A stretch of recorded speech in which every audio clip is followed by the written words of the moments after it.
Okay, this lecture is going to deal with the biological levels of organization.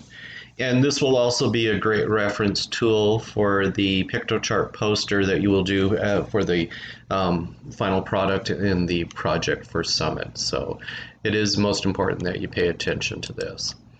Levels of organization are referred to as a hierarchical theory. It is rooted in the idea that general systems will organize into from a very simple to a very complex level. And that one level actually will build upon the level below it or the previous level.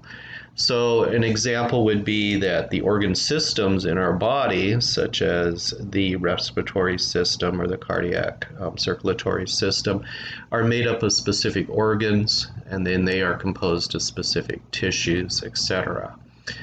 So it'll always go from a very simple level to a very complex level.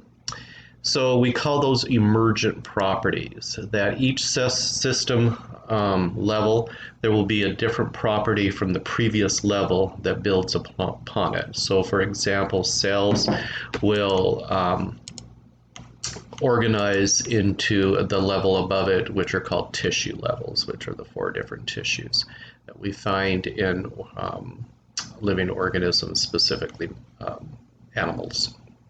So this level can be looked at as an upside down triangle. We have the most complex level would be the biosphere. Then that would go down to the biome, the ecosystem, community, population, organism, the organ system level, organ, tissue, cell, organelle, molecule, atom, and finally the subatomic level. We will primarily be looking at, in this class, starting at the molecular level, which will be the chemistry of biology, and we will go to the organism level. Population to biosphere primarily falls in the realm of ecology. That we do not cover in this class. It will be looked at if you are interested in an additional class we offer here at Columbia called environmental science. So we will primarily be looking at from the organism down. So let's just briefly go through each level here. The subatomic level, this should be basic physical science review for you guys from 9th grade. These are the parts of the atom. So that would be the proton, the neutron, and the electron, whereas the protons and neutrons compose the nucleus. The electrons orbit in orbital levels, energy levels, electron energy rings, whatever you want to call them, around the two. Protons having a positive charge, and electrons having a negative charge, with neutrons being neutral. That we don't really hit a lot in here, but that is the basic building blocks of all of these biological organizations. Atoms, of course, are the smallest part of matter. They're non-living. We have currently identified 119 or so different atoms. So those are the elements found on the periodic table that I mentioned earlier. From those, we only have a few that are actually found in life, and the primary ones, of course, are carbon, hydrogen, oxygen, and the trace elements. So you can find sulfur and phosphorus, etc. Molecules, these are when atoms start to bond together to form things called compounds. They're still considered non-living, but these would be where we start in this class. So we will talk about the chemistry of life. One compound that is generally formed is this one here, that's represented by carbon, hydrogen, oxygen in a 6-12-6 ratio. That is referred to as glucose. It's a very simple carbohydrate where all energy for the animal life is found, and plants, of course, produce it in the photosynthetic process. So we do have our macromolecules that we will discuss in here. There are 4 of them. This should be a review from sophomore biology. That would be the proteins, the fats, the carbohydrates, and the nucleic acids. This illustration is, of course, DNA, which falls in the nucleic acids We will deal with all 4 of these in a unit called Chemistry of Biology.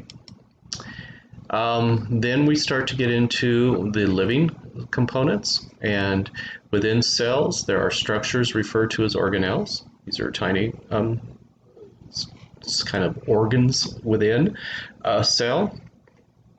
Very common ones that you're probably familiar with, nucleus and the mitochondria. We will spend, our next unit will be on cells, and this will be learning again the structure function of these different organelles. If when we are back in class, one of the labs we do is we learn how to properly stain and view a human cell, and you will be donating that sample, and that will be a cheek cell that we will do. You may have tried this in sophomore biology. You will learn also that there's a procedure that I use to do that, and you will actually create a video explaining that. The next level would be the cellular level. These are all the organelles composing a cell. This is the actual basic unit of life. All life has to be composed of cells. It's one of the characteristics of life that was discussed earlier. And we will be learning about all of the different organelles that are found. This is an animal cell. Of course, we have plant cells too. Cells will then further organize in where you have similar cells performing the same function. Those are referred to as the tissue level. We currently have 4 identified tissues. That's probably all there is. That would be the connective tissue, the epithelial tissue, muscle, and nervous tissue. We will be looking, when we view your cheek cell, that will be of this category of the epithelial, which is the same as your skin. The tissues will then further organize into an organ, such as this organ here, referred to as a heart. And they would be composed primarily of cardiac tissue, which is a form of muscle tissue. And it is also considered part of the living system. Then we can move into the organ system, such as the skeletal system here. These are organs working together. Bones are considered organs. And they all provide a certain function. Organ systems that can further organize into a complete living entity called an organism. One of the things you can note here is that organisms tend to be multicellular, many different cells, many different organ systems, but also you can have an organism that is simply a single-celled creature with technically kind of the organs being the organelles found within. So bacteria is one form, amoeba is another. Bacteria are prokaryotic, meaning they have no nucleus. The amoeba are eukaryotic, meaning they have a nucleus, and also membrane-bound organelles, etc. Then moving upward on the organizational hierarchy, we have a population. These are, of course, by definition, similar organisms living together. So we would have things like a family of beaver, school of dolphin. These are all the same organism, same species, etc. Again, we don't discuss a whole lot in here about population. This is about the only time we'll talk about it. That would be something in a further class called ecology.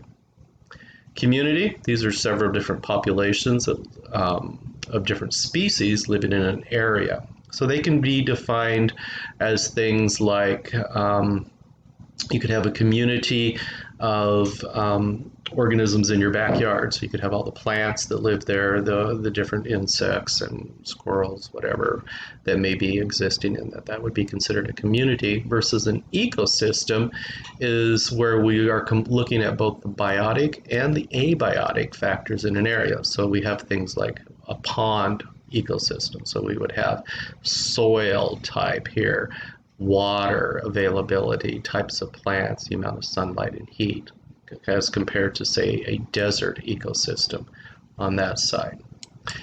Ecosystems will organize into what we call biomes. These are different geographic regions on the planet that have similar plant, animal, climate characteristics. Currently, going from north to south, we would have in this area of the region, this would be referred to as the tundra. And then we have the taiga, or the a temperate rainforest is what it's also referred to at times. Along the equator, we would have the tropical rainforest. All of these biomes that we note here have similar plant, animal, and abiotic factors that are unique to it. They can change based upon primarily climate change. So what we're seeing is that the tundra is actually receding northward, whereas the taiga is also coming northward as the climate is warming. And rainforests are actually depleting as the planet warms. And within this area here, which is either grassland or above desert, are growing. So this is a fluid type of categorization, because as certain factors change, these geographic boundaries can change and change quite dramatically. In the United States over here, we're seeing, where we have large these are temperate forests versus in this area it would be the grasslands. We're seeing deserts starting to bloom more, moving this desert region down here is moving northward as, of course, climate is changing. We in Idaho, which is somewhere right about there, are also seeing that our biome classification is slightly changing as the temperature is warming on the planet. So yeah, climate change does happen. And then finally, the entire organizational scheme can be lumped together into what we call the biosphere. This is everything. There primarily is only one biosphere that we know about in the universe, and that would be this planet, Earth. But as we venture out into space, there's a possibility that we may find more, which would contain all the living and non-living. The problem is, like, say, planet Mars wouldn't technically be called a biosphere because it has no living components. It only has non-living components. That doesn't mean that it isn't a biosphere, because we really haven't investigated deeply as to is there life on Mars or another planet, asteroids, etc. It's a possibility. And then, of course, the big thing is we could engineer a biosphere on some of these planets, have mini biospheres with that. But currently, we're only seeing one biosphere on this planet. So again, the way this would look is from simple to complex. You would have the biosphere being the highest, with the complex being at the top of this pyramid, upside down pyramid if you want to look at it, or triangle, down through the different levels: biome, ecosystem, community, population, organism, organ system, organ, tissue, cell, organelle, molecule, atom, and then the subatomic particles, all of which will be outlined on the assignment that you will do called the PictoChart poster. So for this poster, you will find the instructions found in OneNote. You'll be using the program called PictoChart. Many of you have used it. On that page, you will see the instructions and the requirements that the poster will have to follow. And what I put in here is some video instructions that I used in my forensics class. So if you are watching this to set up your PictoChart and then eventually get it saved and downloaded, just realize that I recorded this for forensics and not for biology specifically. So when it talks about title and all that, you won't obviously title it Forensics Vocabulary. The title for this project will be the Biological Levels of Organization. But in terms of putting in a picture and its description and etc., and how you want to organize this from top to bottom, you will need to rely on these instructions here as well. So again, those are just simple if you're not familiar with using PictoChart, and how you're going to eventually finish that poster and actually place it on this OneNote page, and then of course submit it via Summit as being done. You need to kind of watch, because I wasn't going to re-record all these instructions specific to this class. I decided once was enough, so I'll just use the forensics class as my example for doing PictoChart. So that would be the final product, as well as the other final product for a project would be that harvesting seed lab that we discussed the other day. So good luck and have fun.